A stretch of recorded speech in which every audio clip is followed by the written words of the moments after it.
Hello everybody, this is Javamonk. Today I will be showing you how to build my design for an expandable seamless glass piston door. So for those uninitiated, a seamless glass piston door is something that looks like this. It's a door made of glass, but where you can't see the redstone or the pistons when the door is open or closed. And this design is expandable, meaning you can make it as big or as small as you like. Now, the redstone here looks kind of complicated, but it's actually just caused by the fact that the redstone lines are crossing over each other. So this tutorial is mainly going to be about showing you the components, and I'll also be telling you how to connect those components. But ultimately, the actual connections are completely free for all. You can make them as complicated or as simple as you want. Now, one small caveat is this door in size needs to be a multiple of 4, at least with this design. The reason is because of this kind of grid structure, because all these 2x2 blocks, these 2x2 grids here, they're going to be the things that carry the glass in and out of the door frame. So these work only really in even numbers. You could go odd numbers, but then you would need to raise the ceiling and floor a little more, in which case you'll need to redesign the ceiling and floor retracting mechanisms.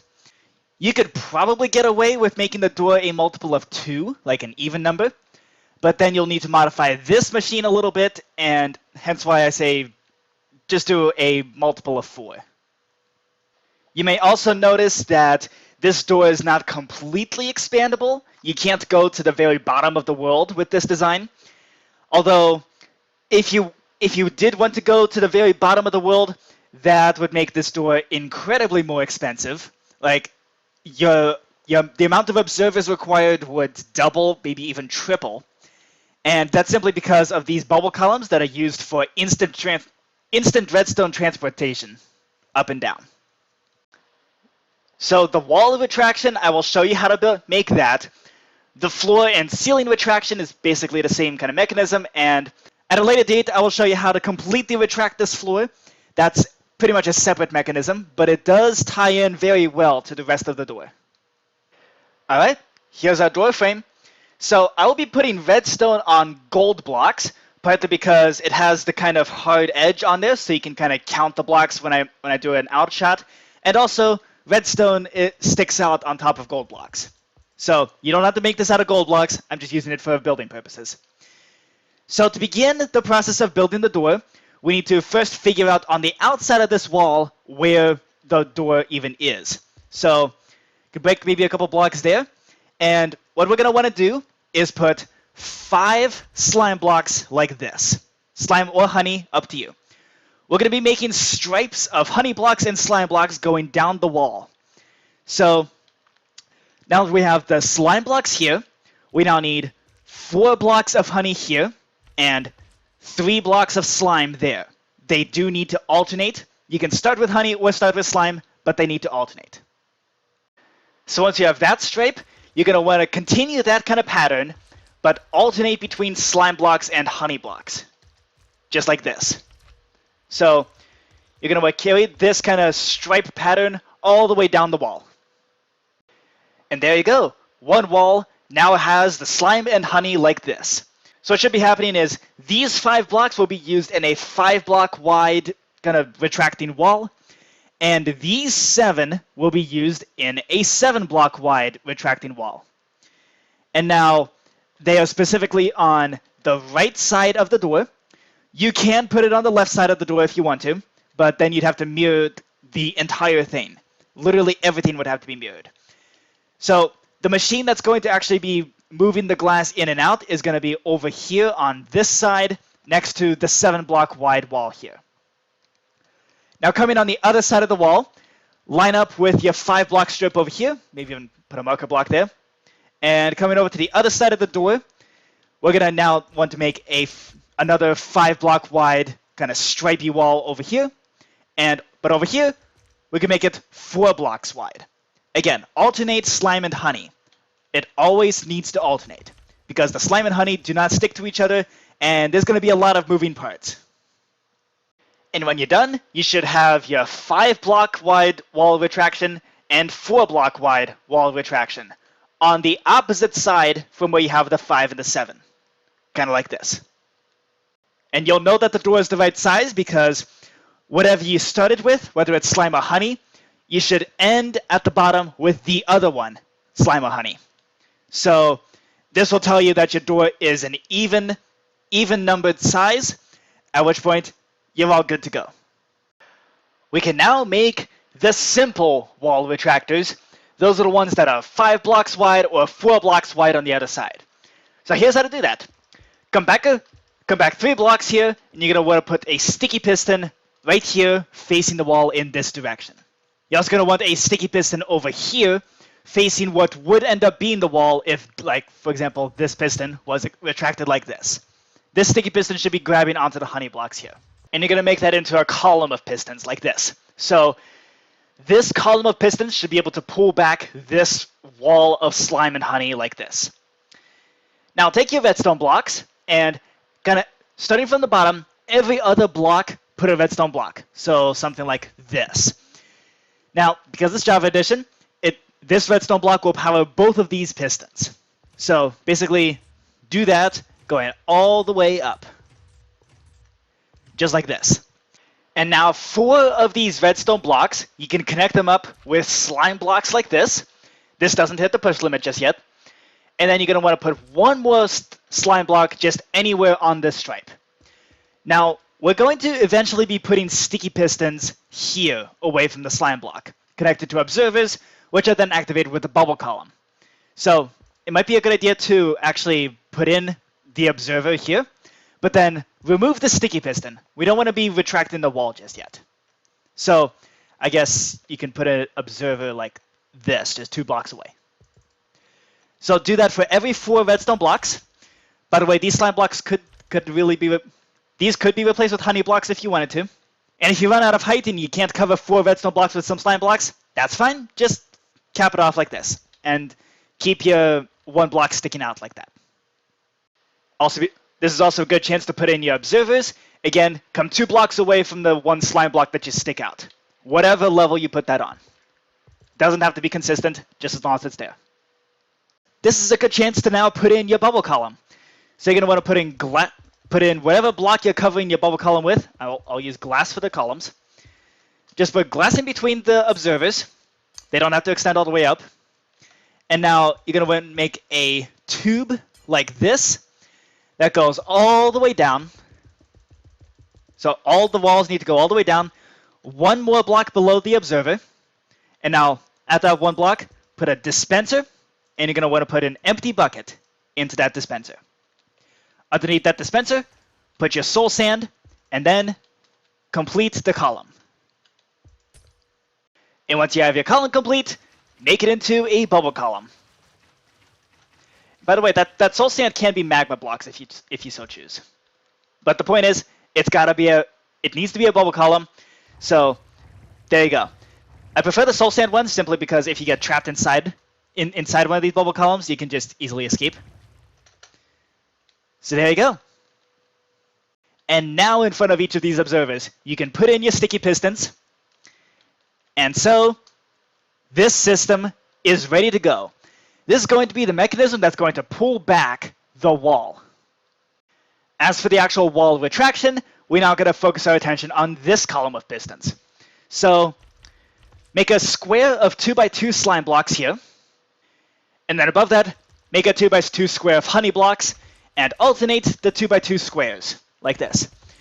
This is the real reason why the door needs to be a multiple of 4 high. It's because of these squares of honey blocks and slime blocks.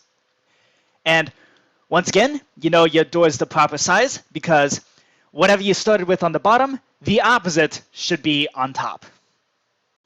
So these observers might be a little tricky to position. You're going to need to put observers attached to the square powering into these sticky pistons right here. So like this observer powering this piston. In reality, they're going to be this one observer is going to be powering these 2 pistons down here. So might be a little tricky to maneuver. You're probably going to need to break a sticky piston in order to actually put in the observer properly. Now, if you're using carpet mod, there's probably going to be a feature that lets you rotate blocks around. If you're in creative mode, you can use this command to get you a observer facing in a particular direction. So these things are cool. Basically, no matter how you place an observer, it will always be facing that direction, no matter what direction you're facing. This was an absolute sanity saver when it came to designing this thing, because I could just place down observers like this. No problems. So from here on out, I'm not going to show you how to actually position, how to rotate yourself to get the sticky pistons in the proper orientation. I'm just going to use these special sticky pistons. So you're now going to want to put sticky pistons facing into the 2x2 squares of honey and slime. And just do that for every other one. So one sticky piston handles one block, just like this. And now, on the back of these sticky pistons, put 2 slime blocks. Now take your observers and put them on the top block of your column of 2. This will be one of the central observers that makes this into a full-on flying machine engine. Now, on the other side of the observer, you're going to want to put a normal piston, just like this. So there's one block of airspace in between. So do that for all of these segments of the slime. Now on each of these pistons, you're going to want to put observers facing into the pistons, and then connect them up with some glass. Guess what? We're making another bubble column. So make this column go all the way down to, might be a good idea to make it down in line with this soul sand down here. But if you want to be minimalistic, go down one more block below the most bottom observer. Now on this bottom block, put your soul sand and your dispenser facing into that soul sand on the opposite side of where your observers are. Put your empty bucket into that dispenser. And now we're going to make this into a bubble column, which means we got to complete the tube here. On this side of the tube, you're going to want to put glazed terracotta, simply because there's going to be lots of slime and honey moving past here. So glazed terracotta is how you avoid getting your bubble column stuck to the flying machine. So this bubble column is the returning mechanism that will basically drag the entire door back. So now I could build the engine for that. On the top, put in a sticky piston facing away from the two high slime blocks. And below that, put a sticky piston facing into the slime blocks like this. On the other side here, put 2 slime blocks, and then you can put an observer right here facing into this column of slime blocks. So let me just hop into spectator mode so that I can go through the wall here. So you can kind of see that this observer is going to power through the slime block, power this sticky piston, and then the observer there being powered with the piston facing into it, it's going to power this top sticky piston. And then just take that and repeat all the way down. So now whatever you do, do not power that dispenser down there. That's going to send this entire mechanism flying off into the distance. You don't want that. So now we're going to put in the obsidian so that way the flying machines don't fly off endlessly. So on the level where you have the slime blocks, you're going to want to put an entire column of obsidian like this. This is going to be the obsidian that stops these slime blocks from hitting here. Now, if you measure things out properly, there should be a distance of 5 blocks here. As in, these slime blocks should be able to fit into this crevice here. We now need some more obsidian to stop these 2x2 blocks of slime and honey. So to do that, there's 2 ways that you can measure this. You can either go 3 blocks out, 1 block in like that, and put an obsidian there. It should line up directly on top of this observer there and stop and kind of line up with the 2x2 block right there. Option 2, you can either go from this observer that sticks out, come back 5 blocks, so 1, 2, 3, 4, 5, and then put obsidian on the top and bottom of the 5 block strip there. Kind of like that. And now do that for all of these. So if you're going the 5 block approach, just go from each observer, come back 5 blocks, and put obsidian on the top and bottom. And if you're not doing the observer approach, just do every other block like this.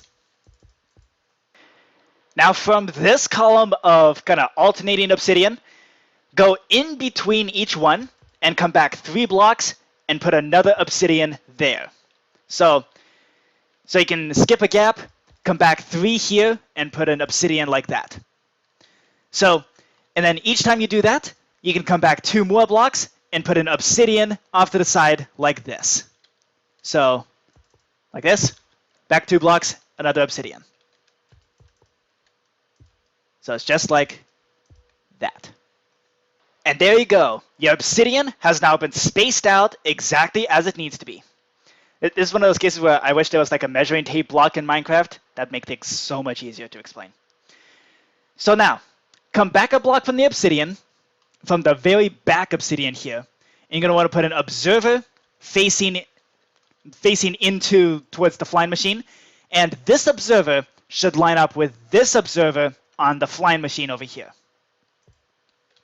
And now just do that for all of these obsidians. And once again, we want to be activating all of these flying machines all at the same time. These observers are going to be what actually set off the flying machines. So we want simultaneous upward transportation. That means we're making another bubble column. Just like this. And this time, no special requirements for this tube. This can just be an average tube. But no matter what, always go 1 down from the lowest observer before you place down your soul sand in your dispenser. So the reason for this is because otherwise, when the dispenser powers, it's going to be spitting out a water bucket or emptying out a water bucket, in which case this observer is basically going to react every time the dispenser activates, and you don't want that. You want the observer to only detect when the bubble column state changes, not when the dispenser reacts. So now the problem of figuring out how to retract that wall has now been reduced to powering these 3 dispensers in a clever enough way. So here's what we can do. Just whip out your redstone components. So we're going to connect these 2 dispensers here and here, just like this. And just connect them up with some redstone. There you go. And now we're eventually going to put an observer right here. But we're not going to do that just yet. Instead, go 1 more block out and put a repeater set to 4 ticks. And then 2 more blocks, put 2 more repeaters, also set to 4 ticks. Now from here, we're going to extend this out to connect to this dispenser back here and connect that up with some redstone. And actually, remove this last redstone. That's also going to be an observer later on.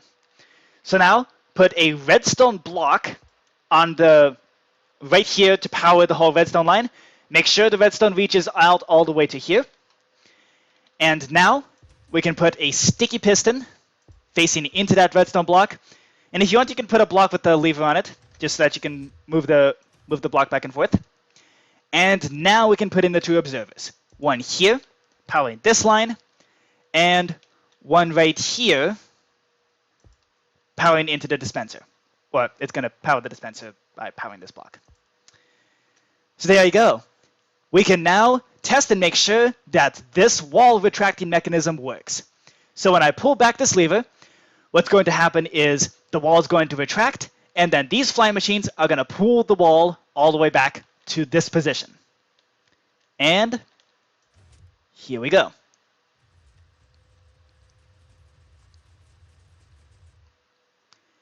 And there you go. That is exactly what's happened. So we now have a full 5 blocks of clearance made thanks to this set of flying machines. Technically, it's 12 blocks of clearance because these slime blocks kind of interfere with the clearance a little bit, but that's just for the simplification of the redstone. Let's also make sure it goes back in the proper order. So the way this would work is when I flip this lever, the redstone block will extend. These redstone blocks will extend forward. And then this flying machine will go forward until these sticky pistons line up with these redstone blocks, thus pushing the wall forward and stopping this flying machine in its tracks, because pistons cannot push extended piston arms. So here we go. So redstone blocks push forwards, and then kabam. There you go. You saw it was really fast, but you kind of hope you can see that the sticky pistons there just extended as soon as they hit the redstone blocks, and that stopped everything in its tracks. So I want to give a brief explanation for why all this obsidian was placed in such a strategic way. So when you have flying machines like this, where you have extensions attached like you see here, flying machines work pretty well. Like So you can kind of see here that it activates just fine coming in. When it hits the obsidian or reaches the end, the flying machine kind of collapses on itself a little bit. But then all you got to do is just activate this observer to return the flying machine. Except herein lies the issue. Once it's back here, it all collapses yet again. But now you can't, like, so by the way, this repeating command block, it just sets itself the block to air. But you can see now it's not going to activate because this one piston is trying to push too many blocks. So there's two solutions to this. You can either power these observers in a particular order, like this, before activating this back piston, this back observer, in which case all things are well.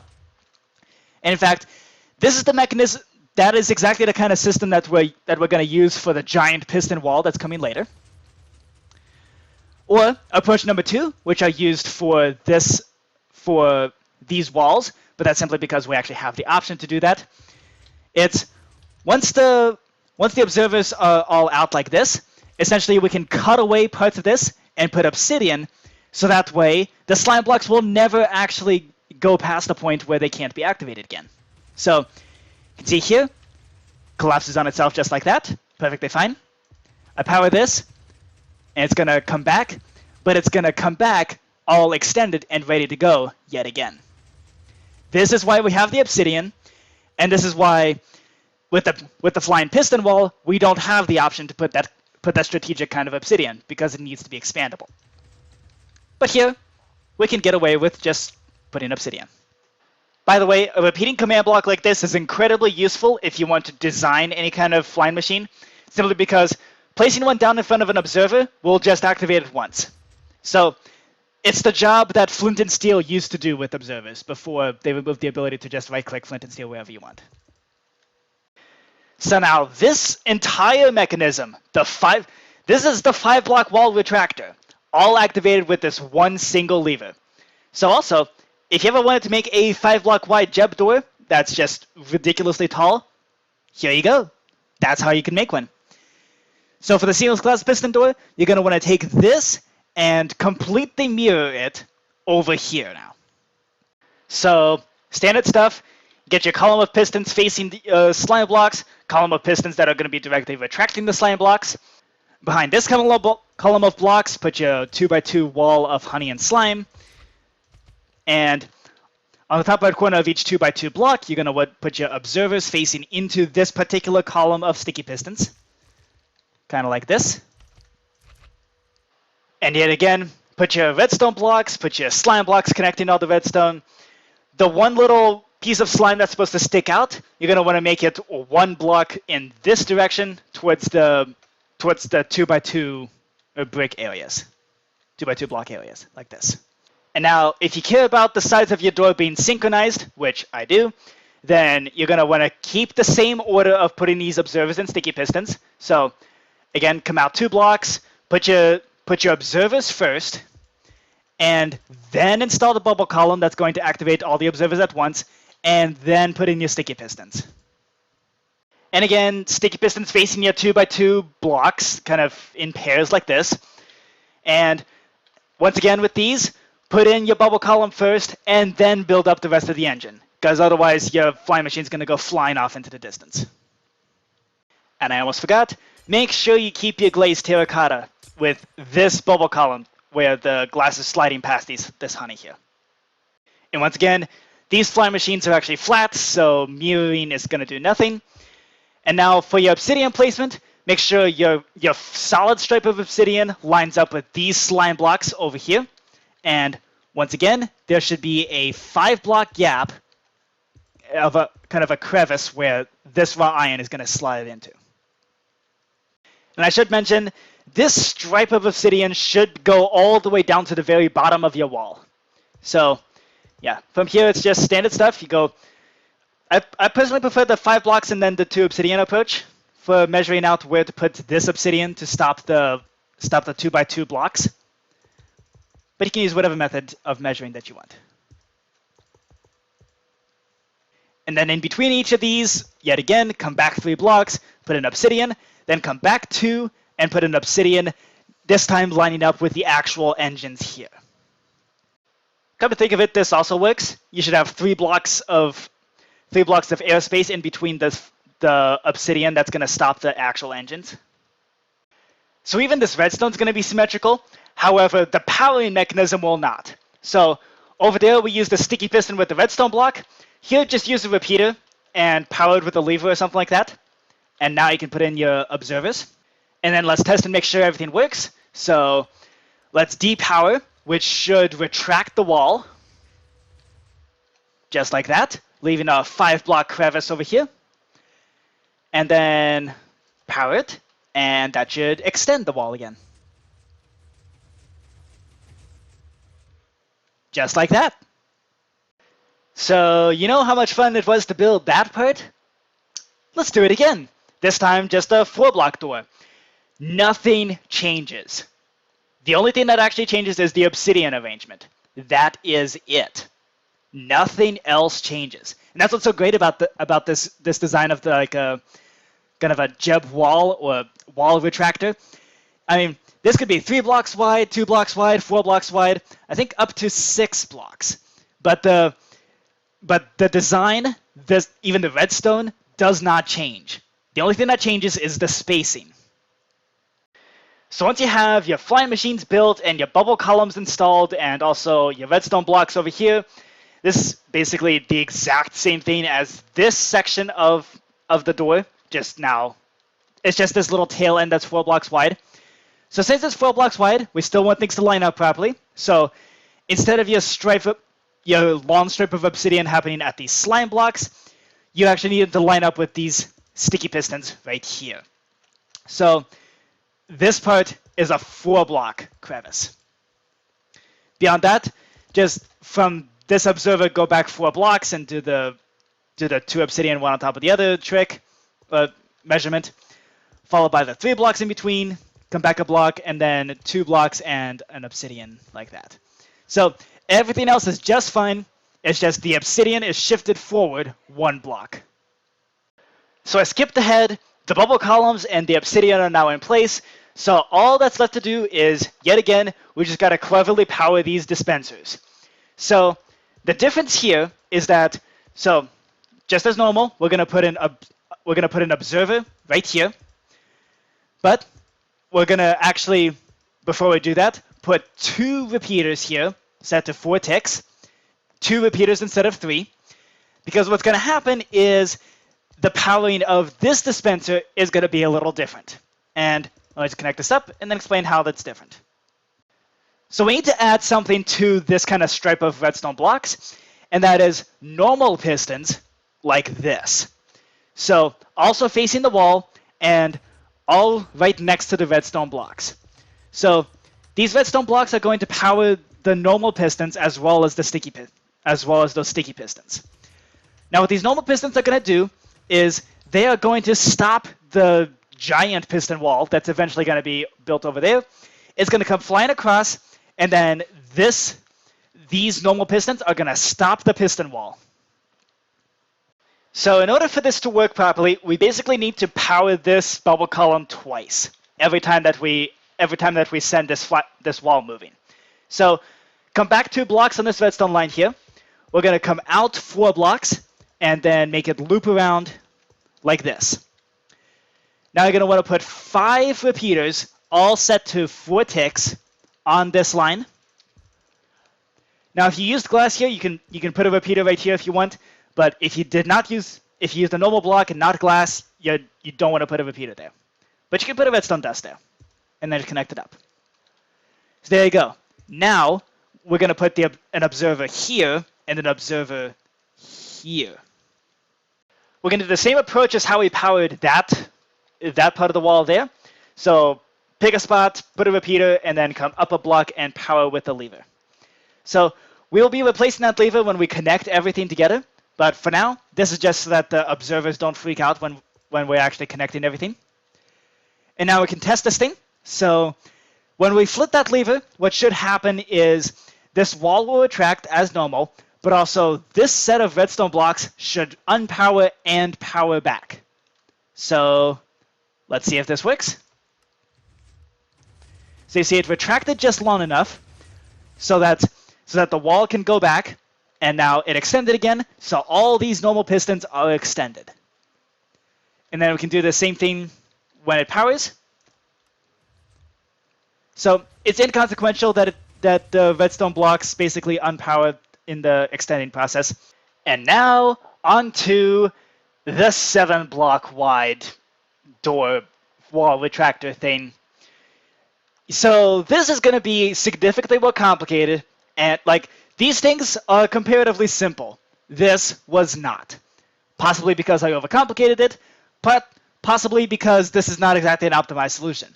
So here we go. Let's begin. Starting over here, come out 2 blocks from each of the double stripes here, just like this. And you're going to want to do that for all of your columns here. In between your 2 stripes, you're going to want to put a sticky piston facing from one stripe to the other. And then you're going to want to put observers facing like this. I guess now would be a good time to note that the observers need to be pointing into the slime blocks because those actually transmit redstone signals. Honey blocks don't. So this top thing needs to be a slime block. So, which means that has to be a honey block, which means this needs to be a slime block. So you may need to change your stripes if you didn't have this before.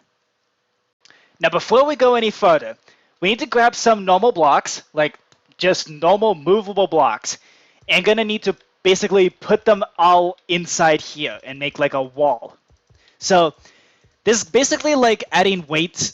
It's almost like adding weight to a balloon. Like the whole point is to purposefully reach the block limit, because otherwise parts of this wall are gonna end up pushing each other and colliding. So this will make it so that the parts of the wall that need to hit the block limit will hit the block limit. And now at each of these kind of pokey out bits, you're gonna need to put 2 sticky pistons facing into them like this, and make a whole column of these sticky pistons. Once you have that, go ahead and power all of these pistons using the same kind of every other block is a redstone block kind of style that the other wall retractors did. Next, you're going to want to put a column of sticky pistons facing into this slime and honey stripe pattern here. Just like this, going all the way down. And then also, you're going to want to put your 2x2 squares of slime and honey going all the way up with observer blocks every other block like this. Always on the top corner of the 2x2 grid. Next up, on this side of the 2x2, we're going to want to put sticky pistons facing like this. And then, same kind of idea, 1 piston for each 2x2 block here. Just like this. And now, what we're going to do is we're going to connect them with a slime block, but go 1 extra block out here and put a downwards observer facing into the slime block here. So this does need to be a slime block because otherwise the observer won't be able to power these pistons. So yet again, up 2, 1 over, and a down observer. Now on each of these stick-outing part, you're going to want to put an observer facing towards the slime block like this. Now facing into these pistons, facing into these observers, you're going to want to put a normal piston 1 block away and put an observer facing into the piston just like this. So do that for each of those observers that stick out. So once again, normal piston and observer. We're now going to make a bubble column that's going to trigger all of these observers at once. But this one's going to be a little bit unusual. So actually, you're going to want to go up with your glass up until you line up with this redstone block up here. On this side of the tube, you're going to want to put obsidian every other block, like this. Make sure these obsidians line up with the redstone blocks over there. On this side of the tube, you can put your glass or whatever you're using to kind of keep the water in. So this needs to alternate.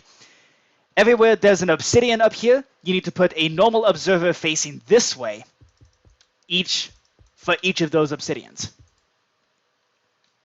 So the bottom part should look like this, where this last obsidian lines up with the last redstone block, and you have an observer facing away from that.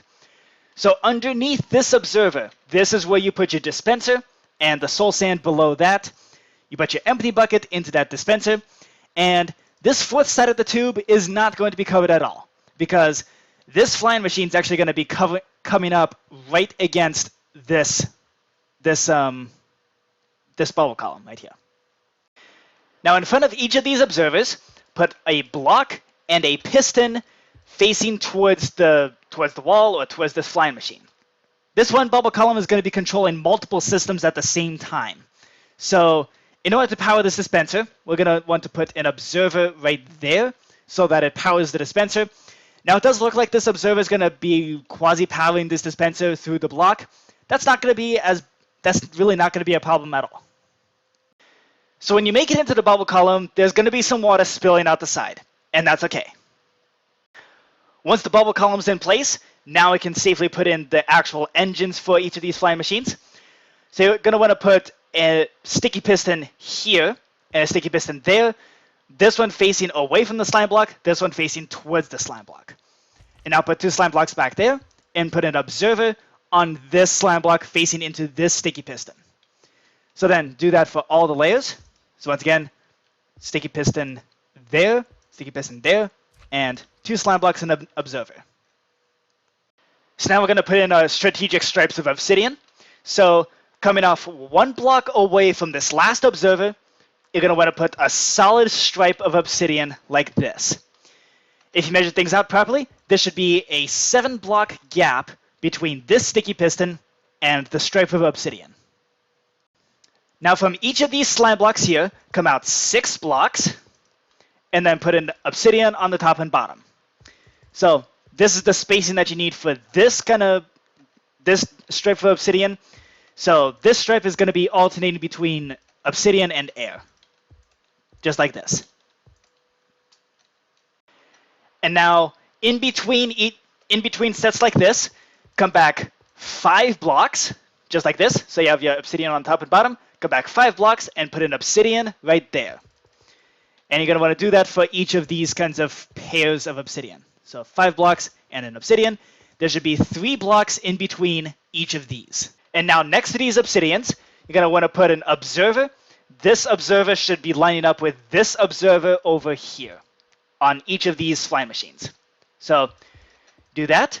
And then, you guessed it, we're making another bubble column. So yet again, go down 1 block and put in your dispenser at that level, and then put your soul sand underneath that, and make your bubble column tube. Standard stuff. Just keep it in between these observers. Your bubble column should be activating all the observers all at once. And there you go. Hopefully building this would give you an appreciation for just how unreasonably useful bubble columns are. They are seriously the greatest. Okay, so now we have the mechanism that's going to move the actual wall back to here. And also these observers here, these pistons are essentially going to be powering these observers when it comes time to move the wall back. So kind of like I showed you where you got to power the observers so that way the flying machine can actually move. That's essentially what these pistons are doing. But now we actually got to move these redstone blocks out of the way. So to do that, you're going to want to put slime blocks here, and then come back 4 more slime blocks. Just like that. These can be honey blocks if you wanted to. Now you're going to want to put a sticky piston facing this kind of stripe or kind of this key looking shape here. And then put another sticky piston 1 block away like this. Next to the sticky piston, put an obsidian. So you're just going to want to repeat that for all of these redstone blocks. So all the way over, sticky piston facing the line, and another sticky piston facing like this with an obsidian here. So now to make the flying machines that are going to pull those redstone blocks back out of place, or out of the way of this kind of 7-block wide crevice, we're going to want to come all the way over to this bubble column and go over 4 blocks. And now you're going to want to put an observer right here. Now make sure the Y level of this observer lines up with these slime blocks up here. So you can see that this one doesn't, so we're going to need to go up 1 more block. And then actually double up the observers just like that. and you're going to want to put one of these kind of double observers like this every other block. Again, these need to line up with the slime blocks over here. Now would also be a good chance to make the bubble column that's going to activate all of these observers at the same time. So yet again, put the glass in between, go down one more block, put a dispenser, you know the drill. One dispenser below all the observers, or one block below the lowest observer. Put your empty bucket in there, put your soul sand below that, and then make a tube and fill it with water. And once again, just to reiterate, you don't need to make the tubes for the bubble columns. You don't need to make them out of glass. I prefer to use glass because this way you can kind of see the particles and you can tell whether or not it's a bubble column or not. So this is going to look a little weird, and that's because it is one of Ilmango's designs for a self-returning flying machine. So here we go. Coming off of, you're going to need to repeat this for each of these observers. So from the observer, come over 4 blocks, put an obsidian here, and an observer here facing into the slime block.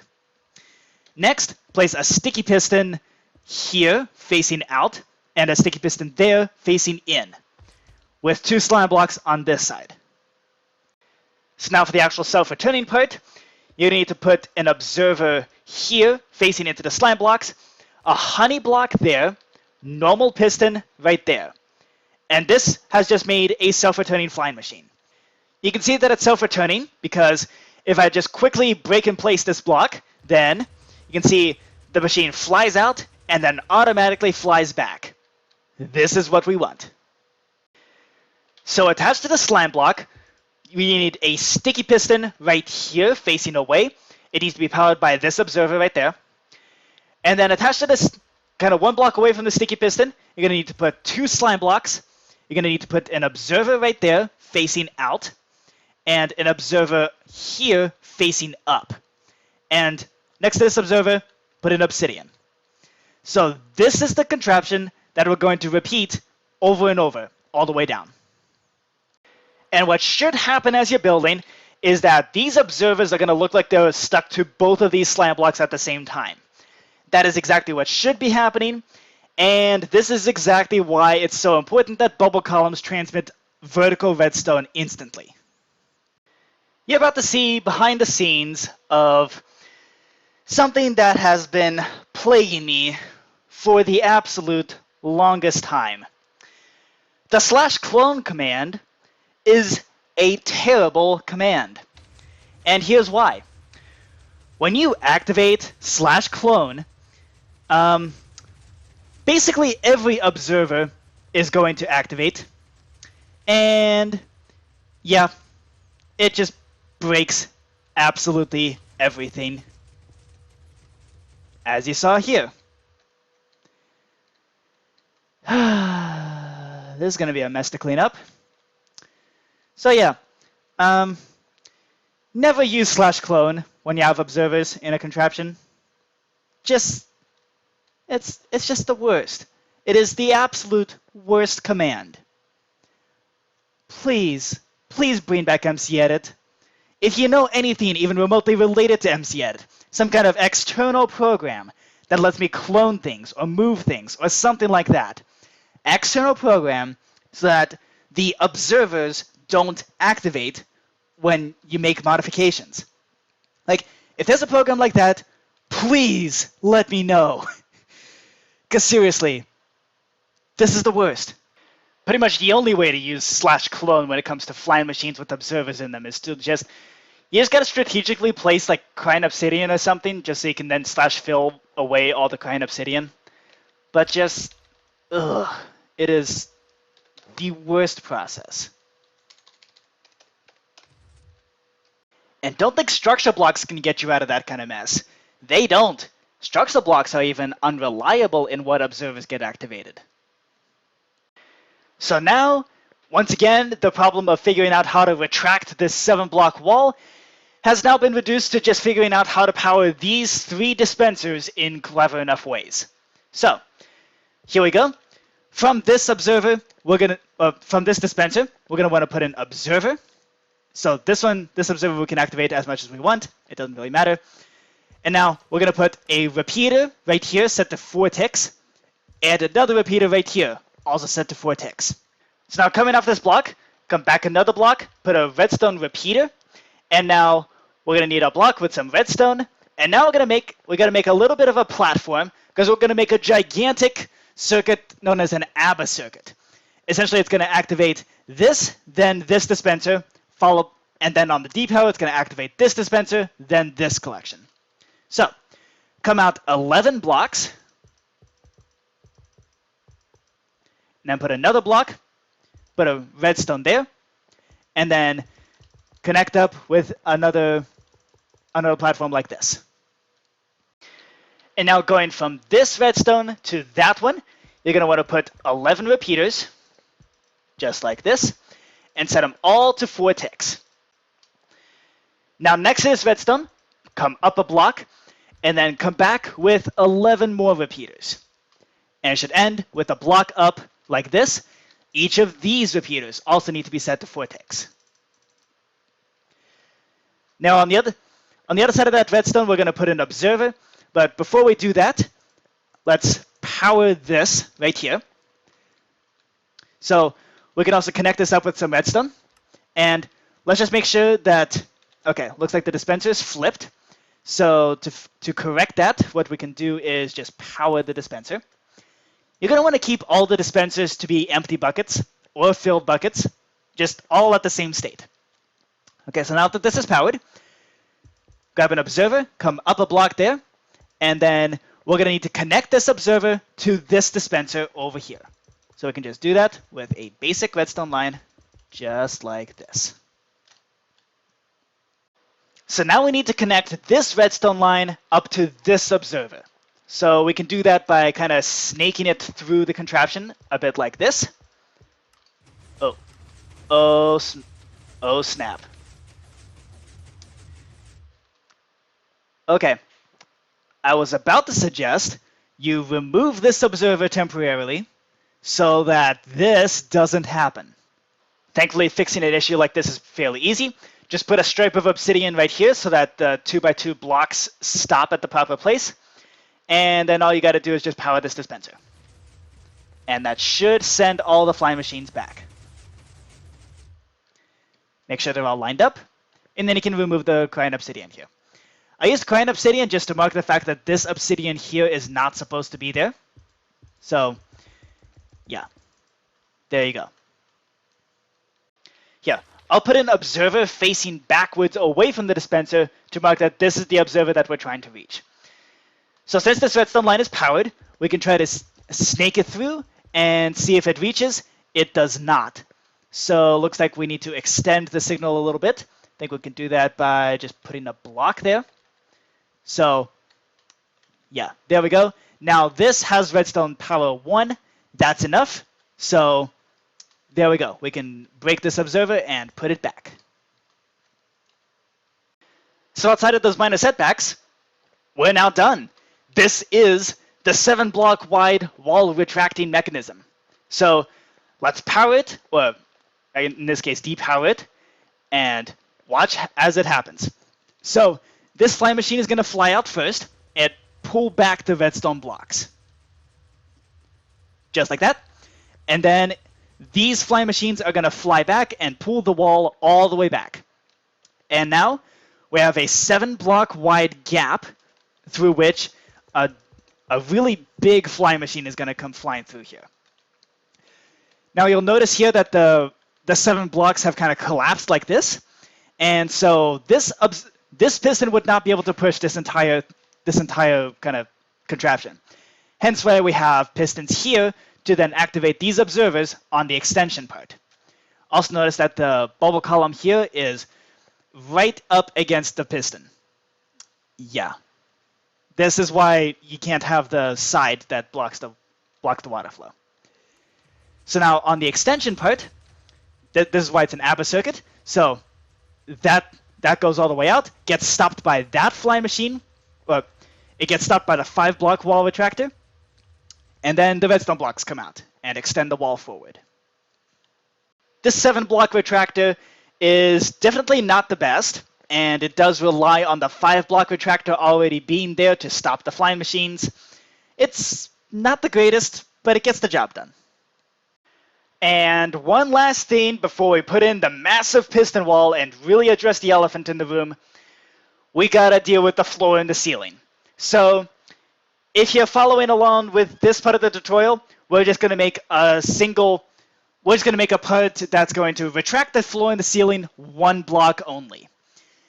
And that will work if your door size is a multiple of 4. However, if your door is a multiple of 2, like it's an even number, you may need to extend more blocks. And if your door is an odd number, you will definitely need to extend the floor and the ceiling by more blocks, just to let the piston wall through. Because unfortunately, that piston wall does only work really with multiples of 4. You could probably get away with even numbers, but multiples of 4 are the best. So, the 1-block retraction. And again, the more advanced floor retraction, that will be a separate tutorial that I will make at a later date. For now though, lining up with this side that has the 7-block wide wall retraction, you're going to want to put 6 honey blocks / slime blocks on, starting from over here with the 5-block retraction, followed by 6 more blocks. And in total, this stripe should line up exactly with the slime and honey with the wall here. So this stripe of 6, you're then going to repeat that, alternating between slime and honey, all the way down your floor.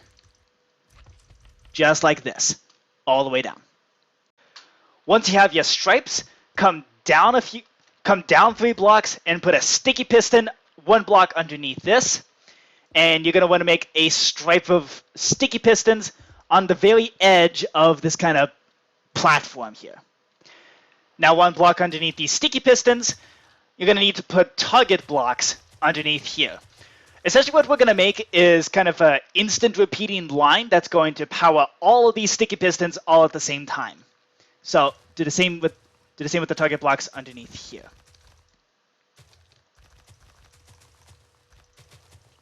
Just like that. Now you're going to want to make this kind of horseshoe shape of redstone lines.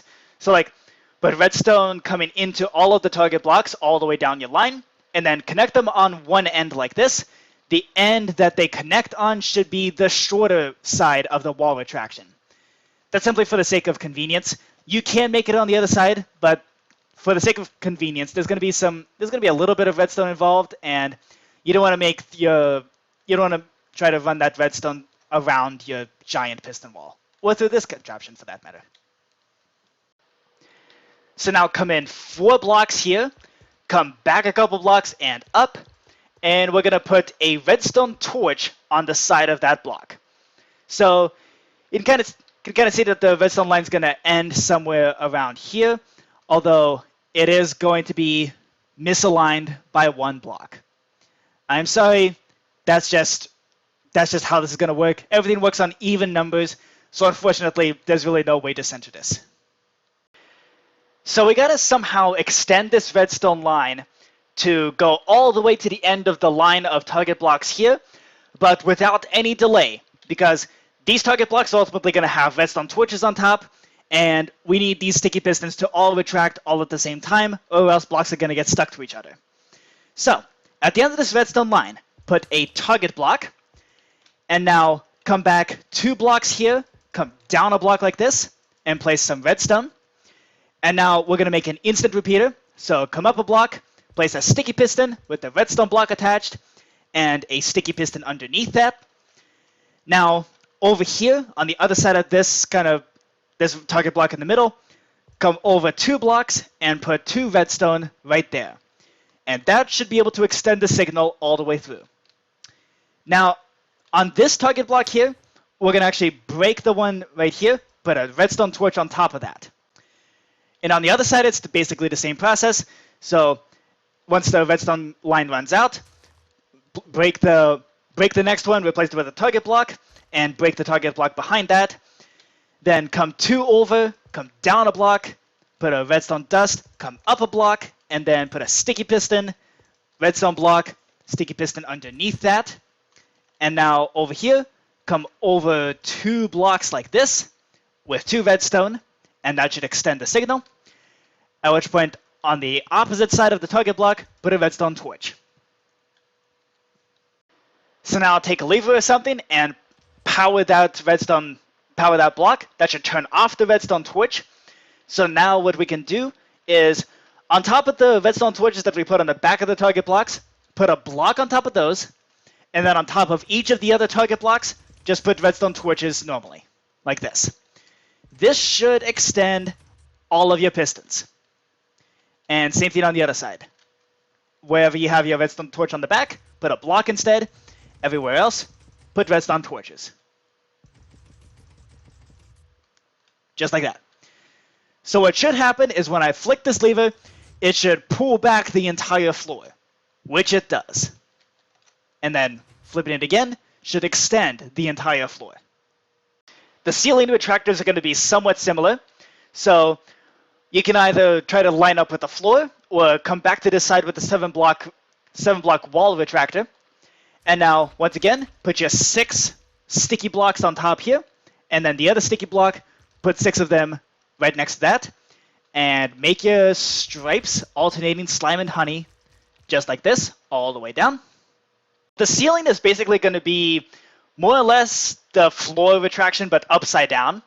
So coming up 3 blocks here, you're going to want to put sticky pistons facing down into the stripes of the sticky blocks. Now from the sticky piston, come up 2 blocks and 1 over, and we're going to make kind of a horseshoe shape of blocks coming around the bend over here. Make sure the actual kind of flat part happens, once again, lined up with the kind of the simpler wall retractors, and that should also line up with the lever down there. Again, you can put the horseshoe part over here, but that would mean that you're working around your piston wall, and that would not be good. So just go ahead and finish off the horseshoe. And then put redstone on top of all this. And yet again, come in 4 blocks here, come back and up a block, and put a redstone torch right there. And this redstone torch should line up exactly with the lever/redstone torch down here. Exactly the same kind of position. And just as we did down on the floor, we now need to put instant repeaters wherever the redstone line runs out of power. So once the redstone runs out of power over here, break that redstone, and then come back 2 blocks, come over 1, place a redstone. Now come up a block, and here's where we put our instant repeater, just like this. This will probably be much easier to build because it's a ceiling rather than a floor, so you won't have to go underneath things. So now, over here, place a block, and another block right there, and connect them up. That should extend your line. But now we've got to power this block somehow. So come down a block, and now we just got to basically make the blocks kind of spiral over and connect like this. So there we go. This redstone line should connect to this block right here. So that's the same idea on this side. So once the power runs out, break the next line, and then come back 2 blocks, come out 1, come up a block, and then make your instant repeater right here, just like this. And then put a block there, another block there, and connect it up with redstone, just like that. And now we need to power this block over here. So coming up from this kind of jut out here, come down 1, and we need to line it up with this block here. So just make it connect like that, and then connect it just like that. And now we can do the same idea. Put a lever, flip it, so that should turn everything off. At which point we can now put redstone torches on the side of all of these blocks, and that should extend all of your pistons. Just like that. So now, when we flip this lever, the entire ceiling should retract, which it does. And then flip it again, entire ceiling extends back. So there you go. That is all the mechanisms that will retract the floor, the ceiling, and all the walls Now it's time to address the elephant in the room, which is the massive piston wall that's basically going to be carrying the glass in and out of the door frame. So this is the point at which our footprint for this door is going to at least double. So starting off from this bottom slime block here, come back 7 blocks, and then come up a block and down a block there, and you can remove these 7 in here. Now attached to those blocks, you're going to want to put 2 honey blocks right there, and put sticky pistons right there. These are going to be the kind of sticks that will be sticking out from the piston wall just ever so slightly, so that the blocks bump into these extended pistons here. And now, starting from this piston, you're going to make a 2x2 of slime blocks, followed by a 2x2 of honey blocks, and then you're basically going to make a grid of these 2x2 slime and honey until you have enough of them to make up the size of the door. So in this case, because my door is 20 by 20, we're going to have 10 of these 2x2 blocks on the horizontal, 10 going up, and we got to fill in the square. So in total, there's going to be 100 of these 2x2 grids there. And definitely make sure that your piston wall is the right size. You don't want to be making a mistake at this point. And one more check you can do is kind of rub yourself up along the wall here, and then go straight out. And now, if you break these 2 blocks, you should have a gap between the actual glass door and the wall. So you can see right here, if we just carry this back, there's exactly 1 block of spacing between the glass and the slimy wall. This is exactly what you want. You want exactly 1 block of space. And here is your slimy piston wall. So now, going around the back, you're going to need to put your sticky pistons on this kind of bottom right corner at the very front, and then make your little sticks of honey and normal block, just sticking out right here. Again, this is just to stop the piston wall from moving once it hits the extended pistons on the other side.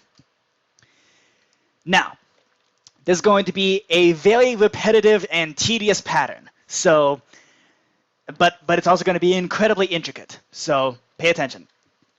Coming back 2 blocks from here. So you're going to want to come back 2 blocks from here. It should line up with, it should be the bottom left corner. And now with those 2 slime blocks, you need to put honey blocks on the upper part of this kind of 2 block tall stack. So it's going to alternate like this. Lower here, upper here. Make sure the stickiness of these 2 blocks are the same. So like if you use honey blocks here, make sure you make your little pokey out parts actual honey blocks. So repeat that all the way down. And then going up, make sure that you line up your...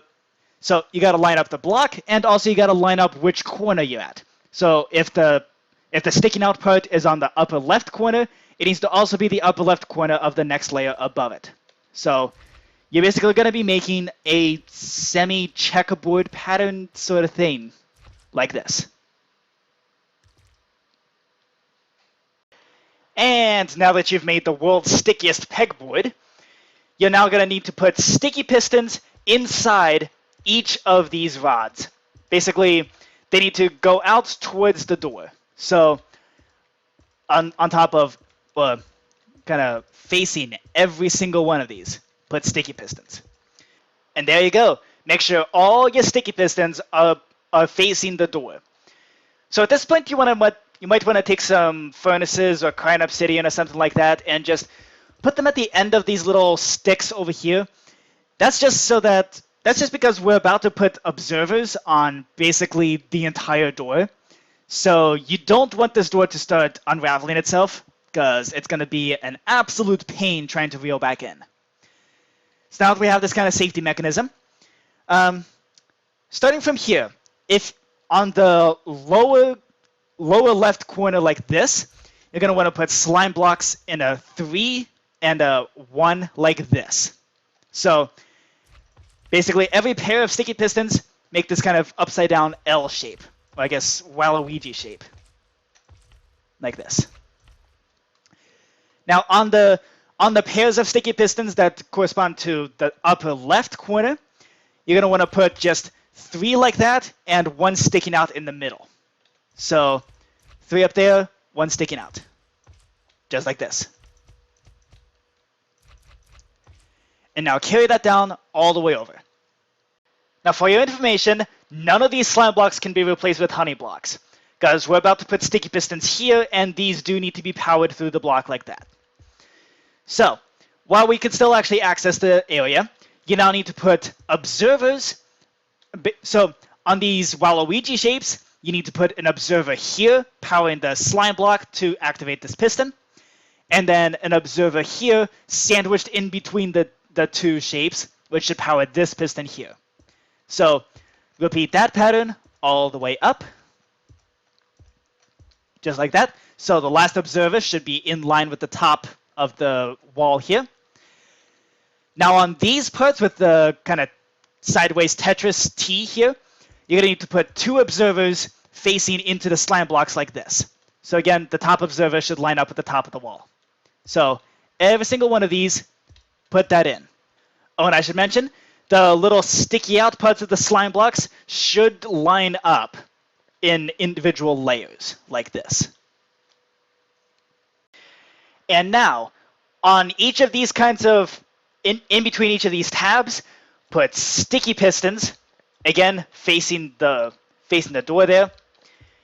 And you're going to want to put observers facing into the slime blocks that are attached to the sticky pistons. Just like this. You don't need observers on the last one. But essentially, it's going to cover up most of the slime blocks here. So, yeah. So once again, put the sticky pistons inside the tabs, and observers, just like this. This wall is going to be staring at you for a while. And now, what you can do is you can put normal pistons in here, and these normal pistons, when they extend, should be able to touch this observer. You can kind of still maneuver in here to actually put in these normal pistons. So, you only need to do that inside here. Oh, missed an observer. You only need to do that for these inner observers there. So you're also going to need to do that here. So once again, we're going to have different things to do based on whether or not we have the Waluigi shape or the Tetris shape, which are now going to be this L versus this triple observer pattern thing. So you notice that we put the normal pistons onto only the L shapes. So now, on the other observers, you're going to need to put note blocks. These can be note blocks, they can be droppers, basically anything that can be powered and send an observer signal through, and while doing that instantaneously. So that basically resorts it to note blocks, TNT, droppers, and hoppers. Not sure why you would want to use hoppers, because that's expensive, and TNT is obviously bad. And now on each of these triple observer combos, just put note blocks on the top and bottom parts. And that's it. Just carry that up all the way over. So you should only have 1 observer staring at you over here. So not the whole wall staring at you, just lines of observers here. And now, in front of all of the note blocks, the pistons, and the observers, you're going to want to put observers just in front of everything here. So the wall is going to come back to staring at you like this.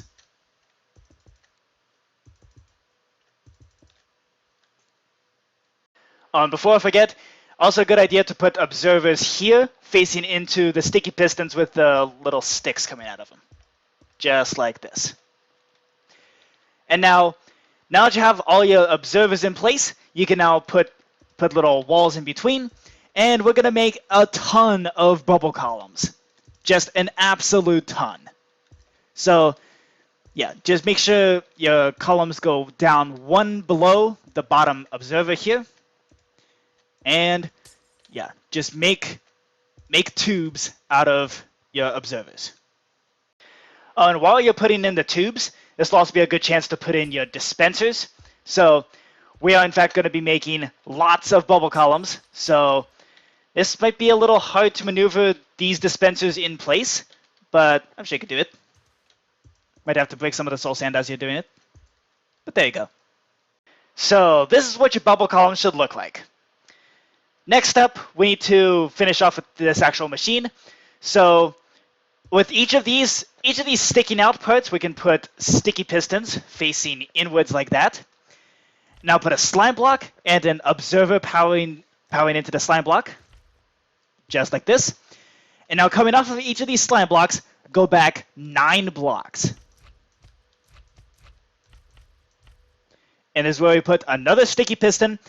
The actual engines for the door, for the wall, are going to be over here, kind of far away from the rest of the wall. And this is simply so that we can easily power it and tell it to go back. Now coming off of each of these pistons, place a slime block and another sticky piston facing into that kind of rod there. Now next to that, put another sticky piston with the slime block. Over here, we're going to need an observer facing into the slime block. And over here, we're going to need an observer facing into the slime block. And now next to the observer, place an obsidian.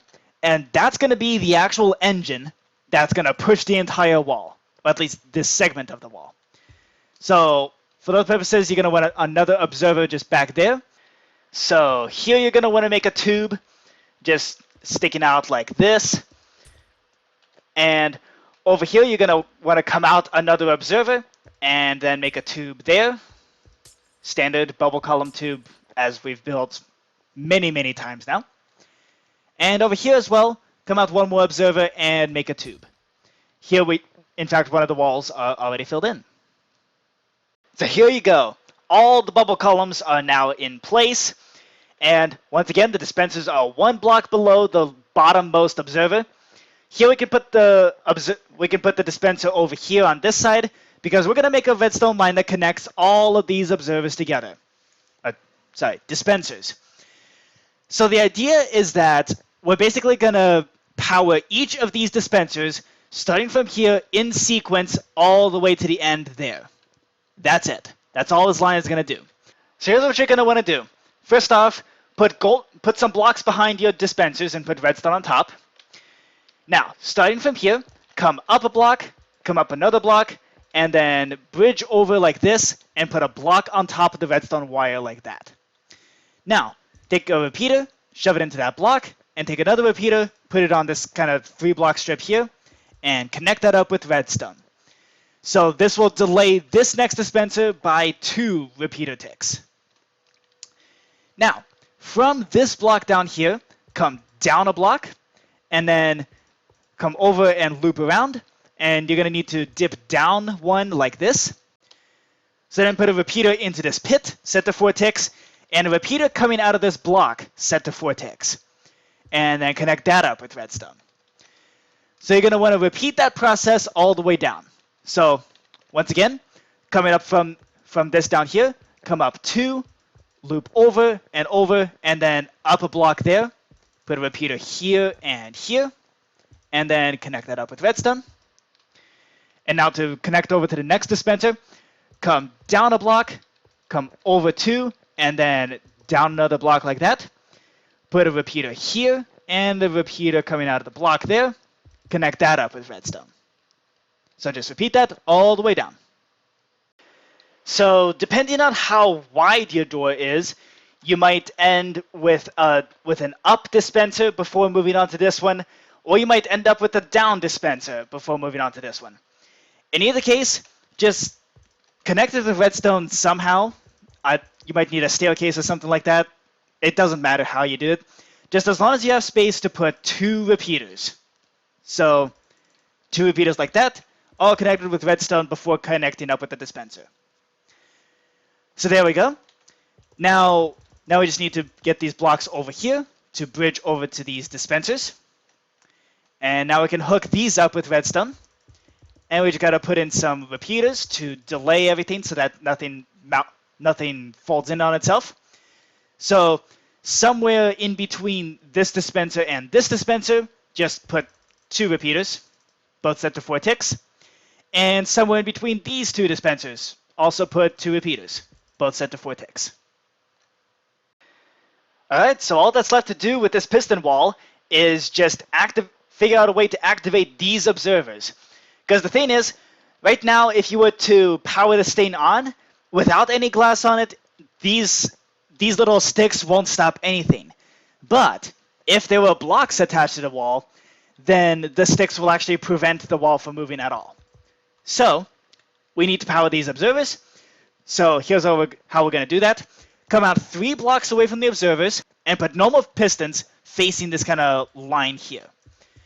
So you might want to replace this wall of this particular bubble column with glazed terracotta, because we're about to make yet another flying machine pass through here. Once you have all your pistons lined up with your observers, we now gotta actually figure out how to move these things. So make a line of 3 slime blocks behind each of these observers. These cannot be honey blocks, by the way.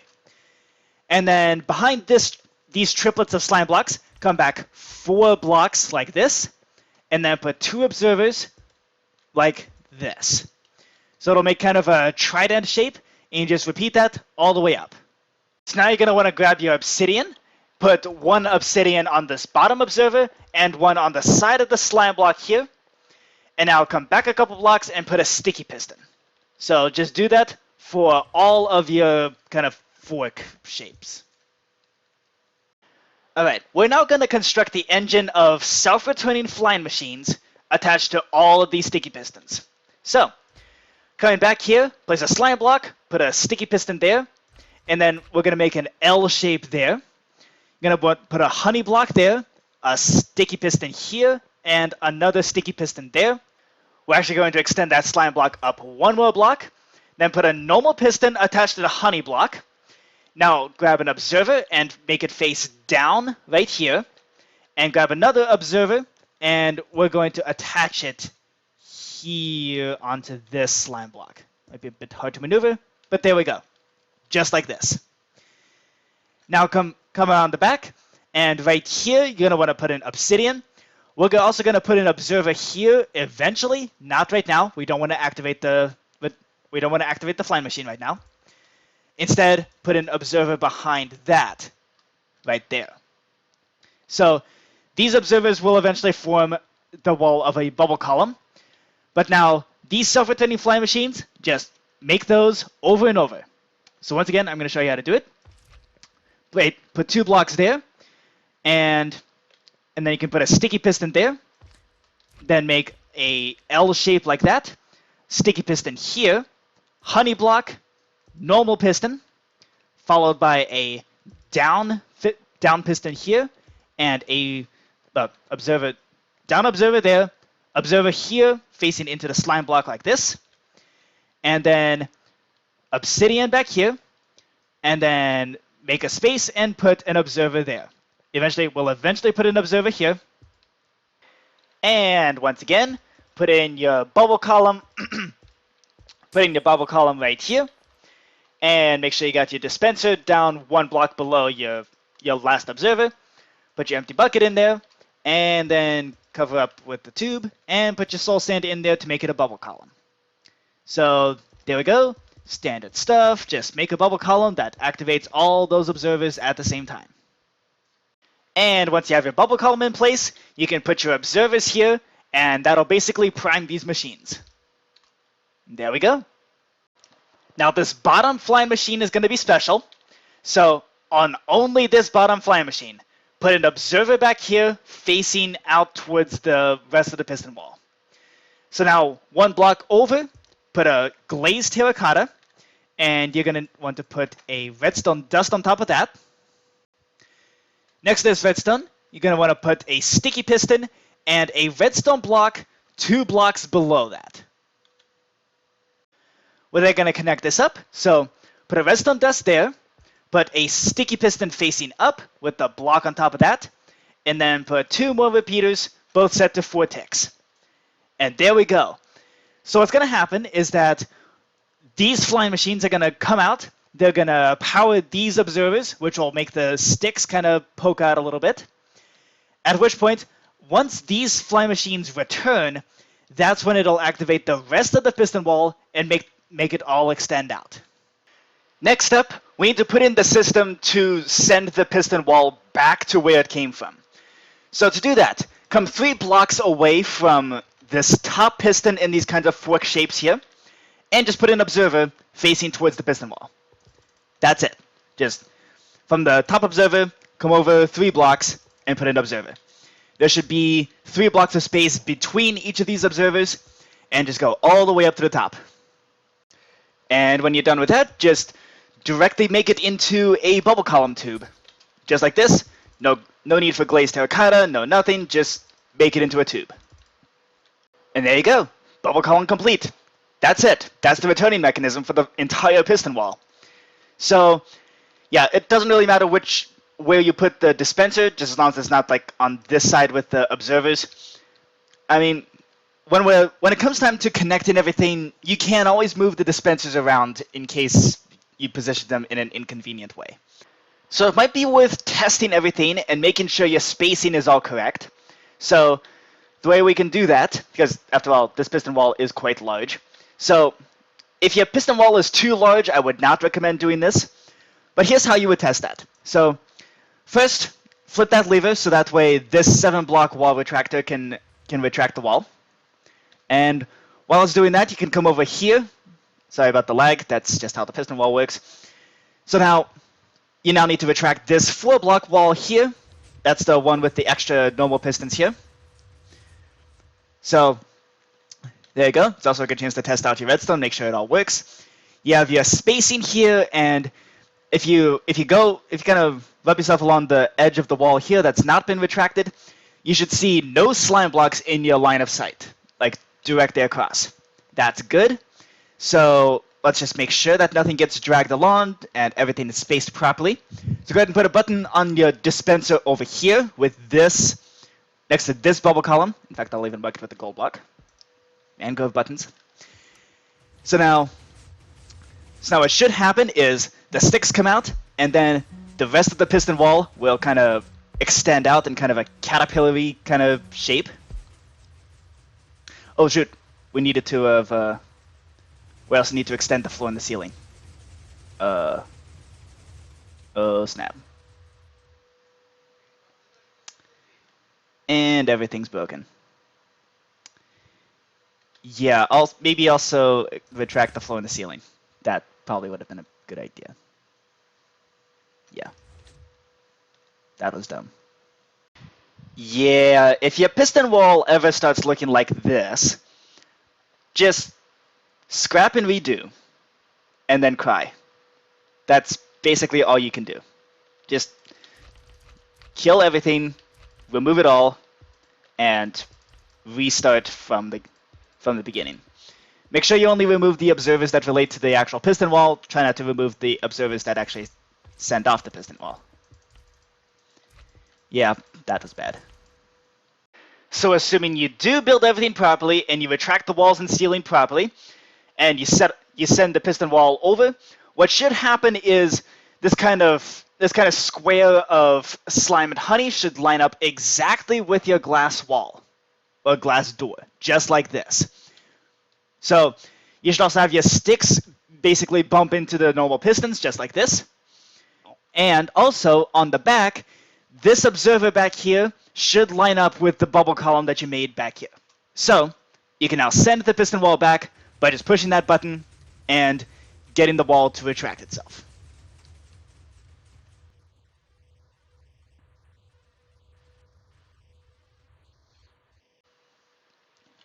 And it should reset back into this position, ready to go again. And furthermore, none of the walls came with the door, none of the bits that actually activate the wall, none of that came with the door, nothing got stuck where it needed to be. Just confirm and make sure all of that works, because at this point, the piston wall is now complete. So we can now close up these walls again. The final large component that we need to build before we can connect everything is we now need to build the machine that's going to essentially push the glass wall onto and off of the giant piston wall. So, starting 3 blocks into your wall, come down a block, and then come out 4 blocks. So we should be in this kind of position, and we need to put an observer right there. So from this observer, put a slime block in front of it, a sticky piston facing away from the door beneath that, then a slime block, and another sticky piston facing into this slime block. Now we're going to need to put an observer here facing into the slime block, and then put a sticky piston just like that. We're now going to make a little bit of a flying machine extension attached to this sticky piston. Grab some honey blocks, and now we need to go out 5 blocks like this, and then come over a block, put an observer and a sticky piston there. Over here, on top of the honey blocks, we're going to need to put an observer and a sticky piston just like this. You're also going to want to put a honey block underneath here at this block. This honey block is going to be helping us with the obsidian placement later on. So now, attached to this sticky piston, come up 2 slime blocks, put 2 sticky pistons like this, kind of facing where the glass door would be. And then you're going to need to put an observer here facing into the slime blocks, just like that. Over here, same idea. 2 slime blocks and an observer. This time a downwards observer facing into the slime blocks and 2 sticky pistons. So this one flying machine engine is going to be controlling these 2 sticky piston components, and those are going to be the parts that are going to push the wall on and off. Now you're going to want to make a bunch of these contraptions. So go down a couple blocks before you begin your next one, specifically 2 blocks before you begin your next one. So again, the process is grab a slime block, put a sticky piston underneath, make one of these kinds of 2x2 things with slime blocks and sticky pistons, put an observer over here facing towards with the face facing towards the door, and then you need an observer here facing into the slime block, just like that, followed by a sticky piston facing away, and then you need 5 honey blocks, one underneath there, one sticking out there, and an observer, sticky piston like this, and over here, observer, sticky piston like that, followed by 2 slime blocks, 2 sticky pistons like that, and an observer back here facing into the sticky pistons, just like that. And same here, 2 slime blocks, 2 sticky pistons, and this time a downwards observer facing into the slime blocks. A lot of maneuvering, but there you go. So now we need to put in a bubble column to basically activate all these machines at the same time. So we're actually going to be building this bubble column directly next to this one. So you may need to remove some of this glass, unfortunately. So put up an observer right onto the wall right here. We're eventually going to put normal pistons like this, but we're not going to do that just yet because that'll set off the machines. So go ahead and put observers in line with all of these observers, just like this.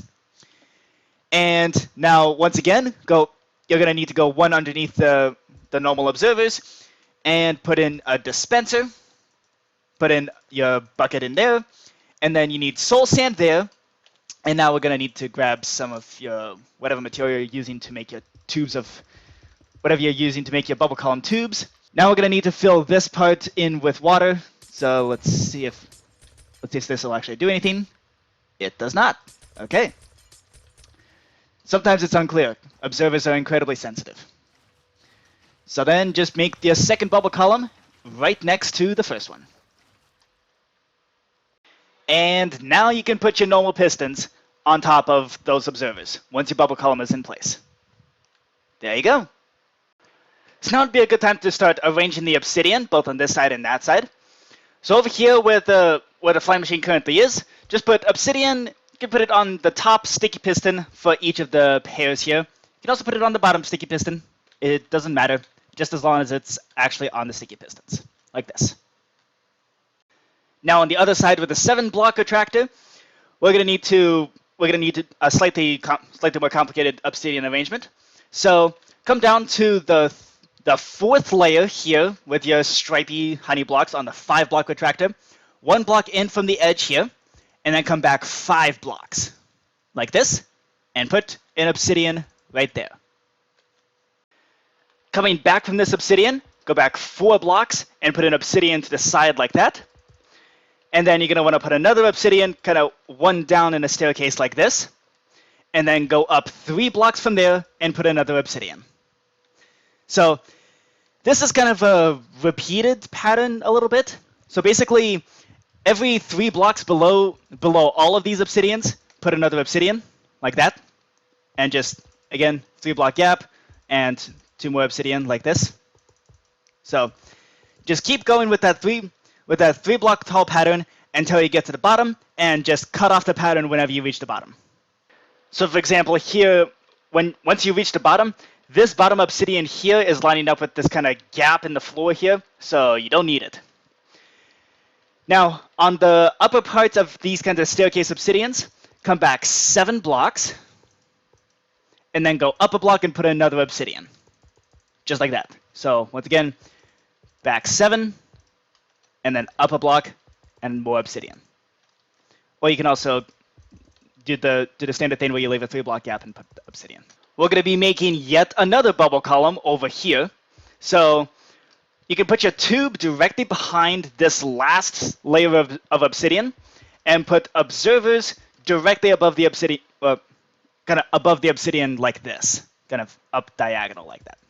So, and then once you have your observers in place, you can then make it into a tube and construct the bubble column. Normal procedures, keep your dispenser 1 block below the last observer. So once again, it's definitely going to be worth your time to test and make sure that the spacing is correct. So the way to do that is, first we need to retract both of the 5 block wall retractive parts. So both of these need to be retracted. And this should leave you with a 5 block crevice, and going up against the redstone blocks, none of the honey blocks should be in line with something that you've put here. And here I realize I made a mistake. So you can kind of see that the honey block back there is right in line with these redstone blocks that will basically push the door forwards. So we have some options on how to fix this. You can either shift all the redstone blocks up a block, so that way the redstone blocks don't line up with the honey blocks. Although that may require you to adjust how these observers are done and how the pistons are done. Or you can also modify this flying machine a little bit. So you can see here that we have 11 blocks currently attached to this machine. So we can do this, and that should make it so we still don't reach the block push limit. And so this honey block actually is going to be extra. So, but then we have to modify the obsidian back there. And you can see now these honey blocks that stick out, unfortunately there do have to be honey blocks that stick out. This time they will only line up with the slime blocks. They won't line up with the redstone blocks anymore. So all is well there, but now we have to adjust the obsidian on the other side. So let's see. Over here is where we adjusted the honey blocks. So if we just line up over here, they correspond to these bits of obsidian, the upper parts of the staircase. So each of those obsidians, we need to extend those forwards 1 block, going down just like that. And there you go. This should work now. So powering this dispenser should activate all the flying machines. They should be spaced perfectly so that the glass wall will basically move 1 block over. And it appears they've also grabbed the piston wall. That's not going to be an issue, simply because the way that the mechanism works is it's basically going to, well, the walls are actually going to be retracted already by the time that this flying machine comes through. And you should see that everything has a 1 block spacing. So that is good. That's exactly what we want. So let's see. Will sending it back cause more damage, or will it fix the issues that it's already caused? Okay. So it looks like we may have caused some damage to the piston walls, to the 7 block and the other 4 block retractor over there. But you can see that the glass wall goes back into position. So all is well. And none of the redstone blocks got dragged along in the process. And there you go. Make sure that this flying machine is on this side with the 5 and 4 block wall retractors. And with that, all of the large components are complete. So you can now flip all the levers to all the pieces that you extended or retracted the walls or anything like that. You can just retract all of them now.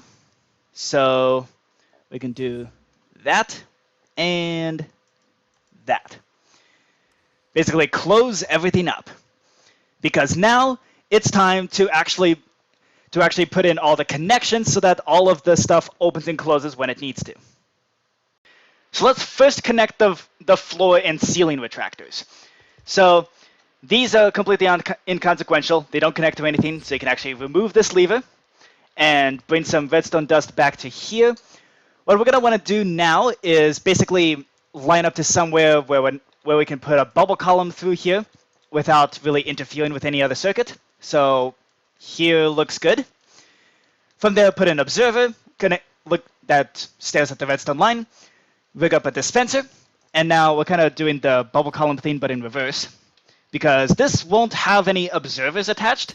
This is simply so that we have instant vertical transportation, or instant vertical redstone transportation. So yeah, this will be a problem. So we need to go back one more block, because otherwise these slime blocks are going to stick to the glass. So just go back one more block. Might take some finagling, but this is how the connecting portion is going to work. Basically, I'm just going to tell you what needs to be connected where, and then you figure out how to actually connect it and make it loop through the components where they don't interfere with each other. So I trust you know how I trust that you know how like redstone works, and you can visually see that when a redstone line runs out of power, you can just put in an instant repeater or a normal repeater and just finish off the process. So just like here, we just need a bubble column to loop up and through the components so that the slime blocks don't touch the glass or anything like that. You can carry that bubble column all the way up to around here. So put an observer at the very top, and this observer should line up with the redstone torch over here. You can now break this lever as well and make the redstone line kind of hook over and connect to the observer, at which point we're going to need a redstone and a sticky piston plus a redstone block, and then leave some space so that the redstone block can extend and connect it up to the redstone torch here.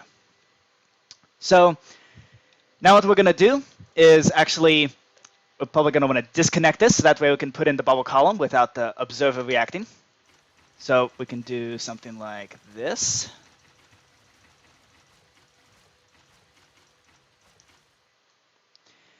And now I can put this redstone back in. And so once we finally connect this redstone line to everything else, this redstone is just going to stay powered the entire time.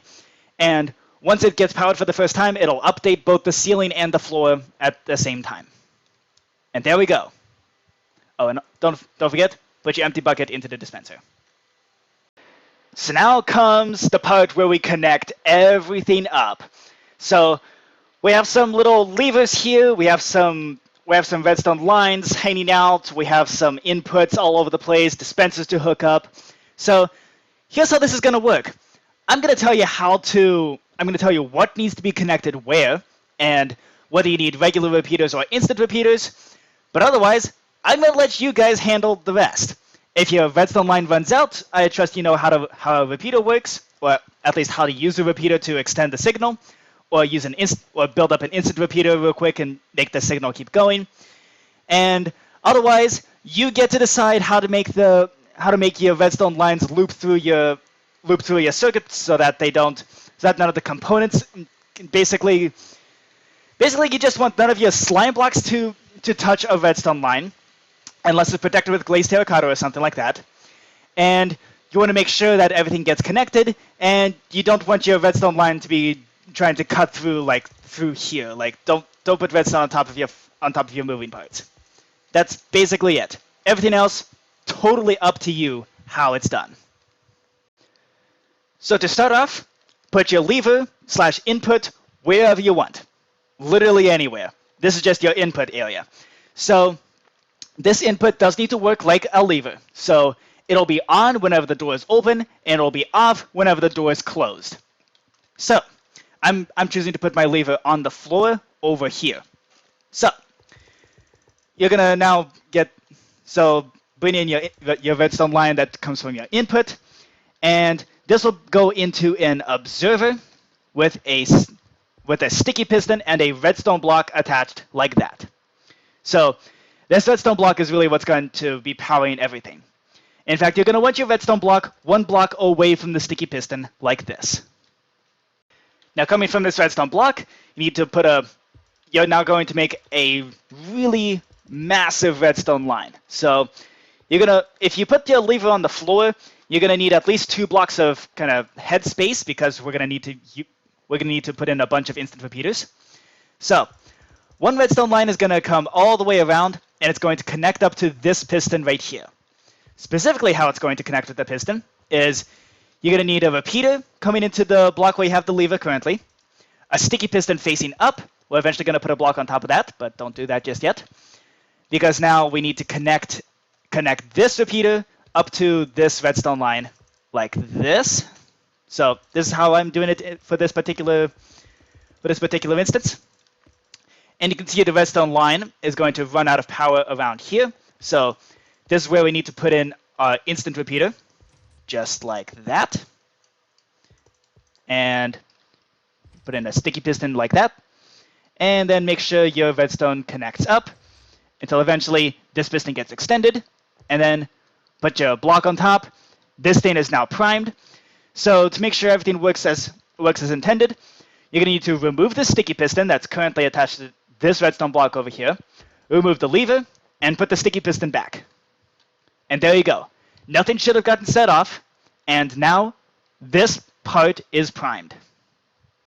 Next up, we need to make this redstone line carry all the way over, and it needs to connect up to this block over here. It also needs to connect up with this block over here, and it needs to circle around and connect up to this block over here.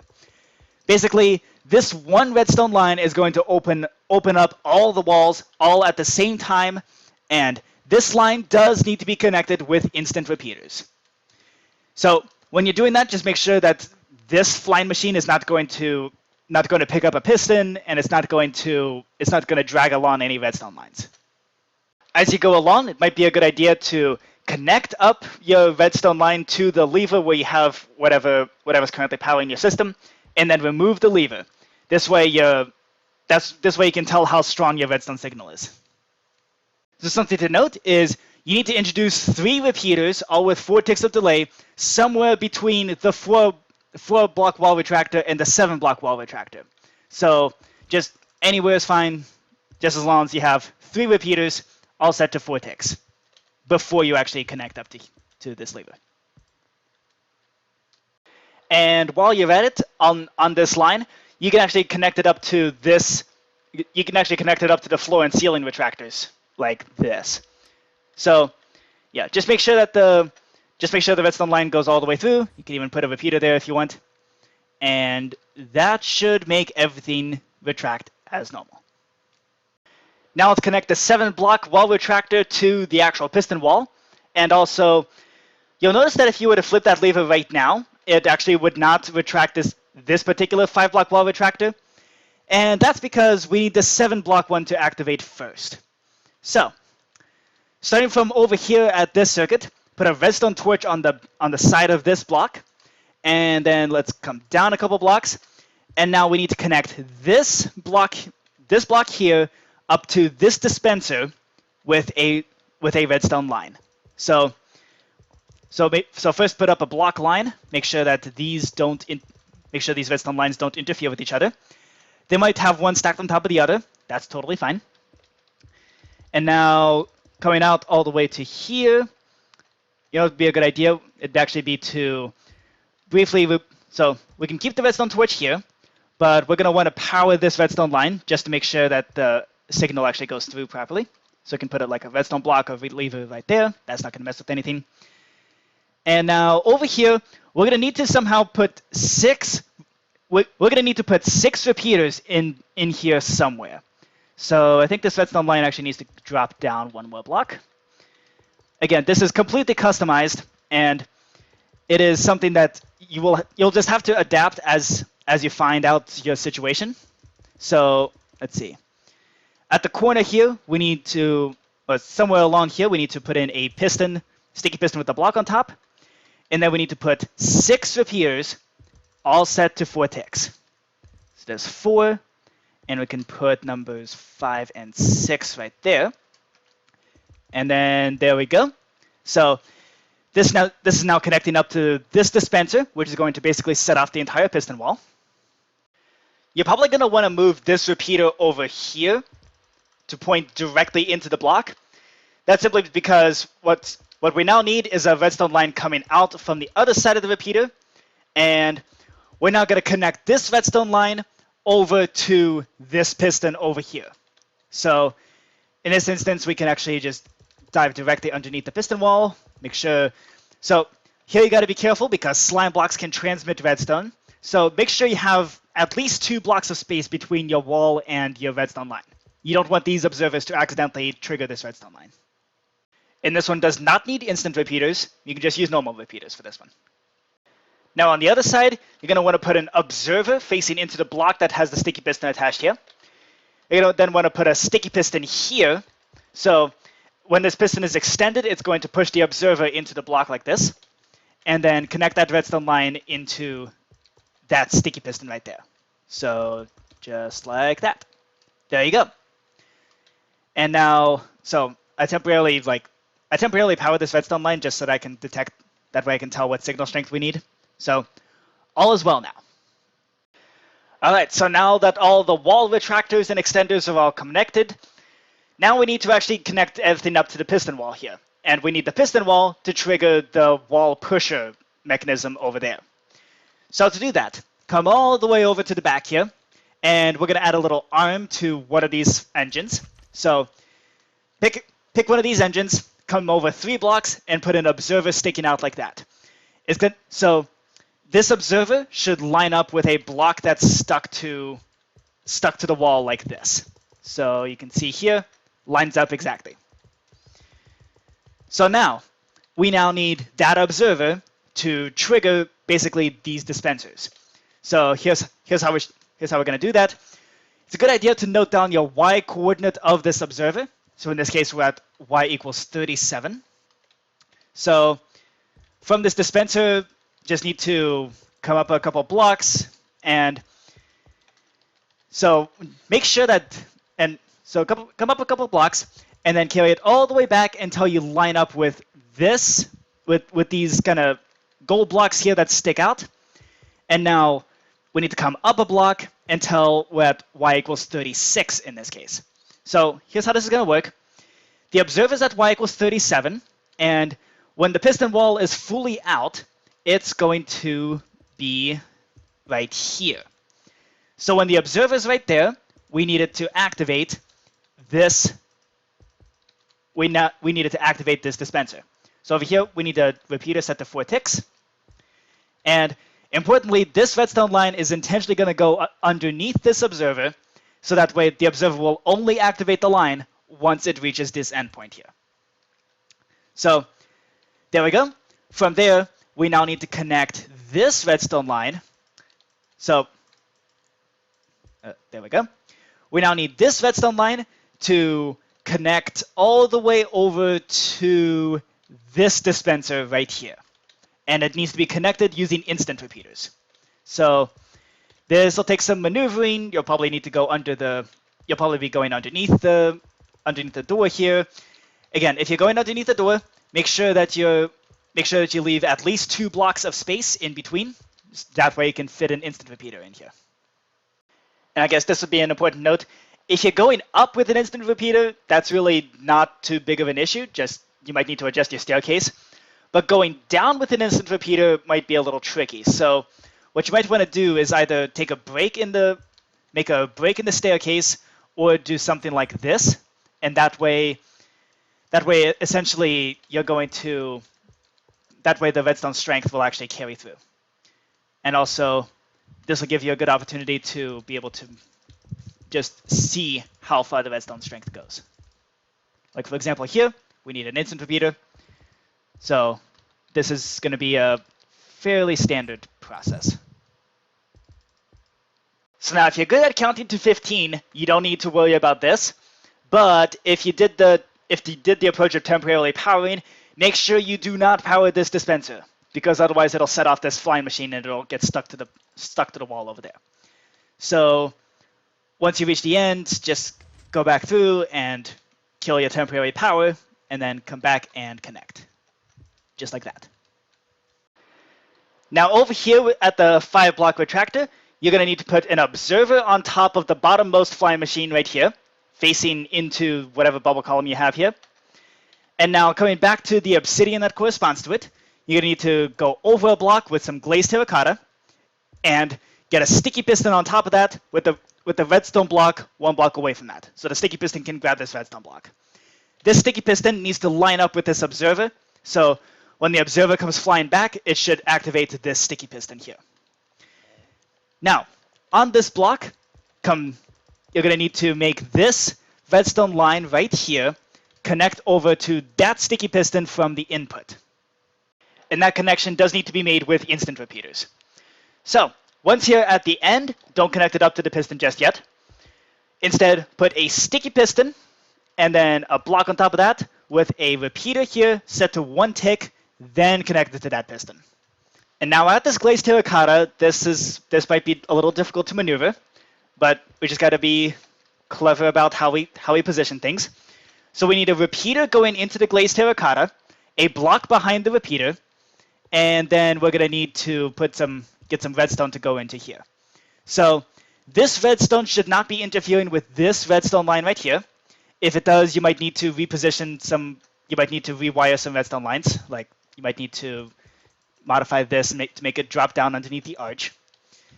Yeah, just you might need to modify things just as long as you don't change the length, and as long as you don't change the length, and as long as you don't accidentally activate any observers, things should be okay. This will work. And now at this piston wall, pick a cell like, I don't know, here. Just stick an observer underneath it, facing that way.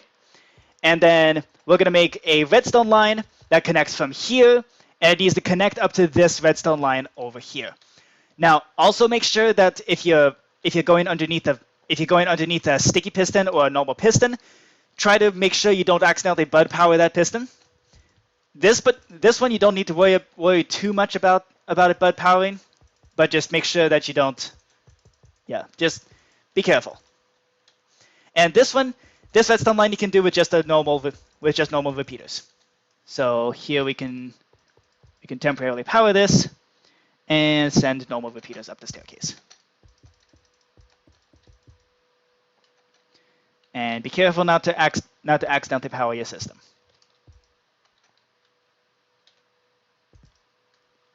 That should be good. Now come over to your wall pushing flying machines over here. You need to stick an observer over here, facing out, and then come down one with I don't think you need a glazed terracotta there, so there you go. If you had a honey block attached here, you would need a glazed terracotta over here. Put a repeater set to 4 ticks, and now you need to connect this redstone line all the way over to here. So leave that stranded for now, because now down here we need to go down 3 blocks and over 1. This can also be a normal block, although you might need a glazed terracotta here as well. Put a repeater here set to 4 ticks as well. It needs to connect up with this redstone line, which we're now going to make connect up to this dispenser right there that sends the piston wall back. So let's see if we can do this in a smart way. It needs to duck underneath the piston wall so that this part does not get accidentally activated. And we got to make sure it stays out of the way of the 7-block wall retractor. So I think this is good. So here we go. Just got to build up a little staircase and connect to the dispenser like that. And then the redstone line way over here, this one needs to, you can try to make it swoop in through the redstone components and connect it up to this gold line right here. And for your signal strength, you do need instant repeaters. So yeah, you gotta install those wherever your redstone line runs out of power, like this. Fitting an instant repeater underneath your piston wall might be a little tricky. So for this redstone line, you can actually put a repeater, like a normal repeater, just as long as at most you have only one repeater on this line somewhere. Everything else has to be an instant repeater. So there you go. The contraption is now done. There's just one small little correction, and that's that you need a repeater to be powering this block. So you can power that block temporarily, put a repeater there, and then kill the lever. Just make sure you have a repeater powering that block. And there you go. The door is now complete. I don't know about you, but like crossing redstone wires like this, it almost looks like a computer. I mean, it's definitely not a redstone computer. You've built it. You know exactly how complicated it is. It's really not. But it just looks like a computer when you have redstone wire crossing over like that. Okay, here we go. You can now turn on the machine so you can see all the walls get retracted, the ceiling and floor gets retracted. And then over here, the 7-block wall retractor goes first, followed by the 5-block wall retractor. And that way nothing gets stuck out anywhere. And now here comes the piston wall.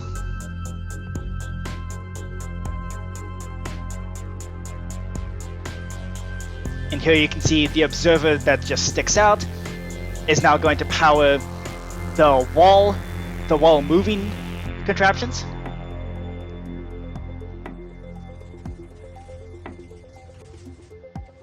And then the wall moving contraptions sets off the piston wall to go backwards.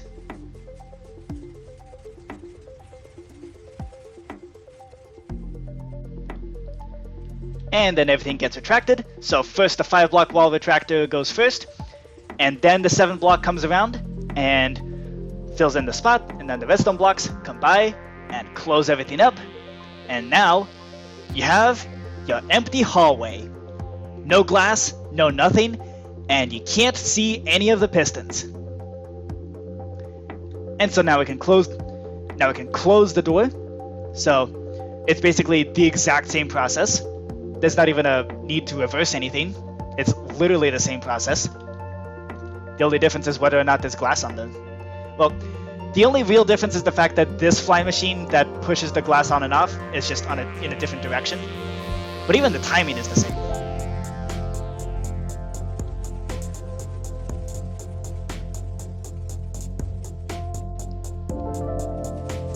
And here you can see the sticky wall now brings the glass into the door frame. These fly machines then pull the glass off of the sticky wall. And then the piston wall comes flying back.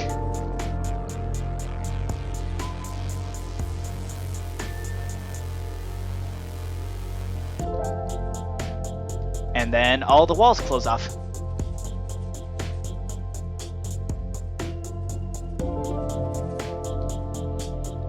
And there you go. Now the glass door is back in place.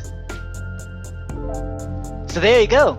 I hope you enjoyed this tutorial, and I hope you also enjoyed my I also hope you enjoyed this kind of deep dive into my design process for flying machines, and hopefully also learned something about how flying machines work.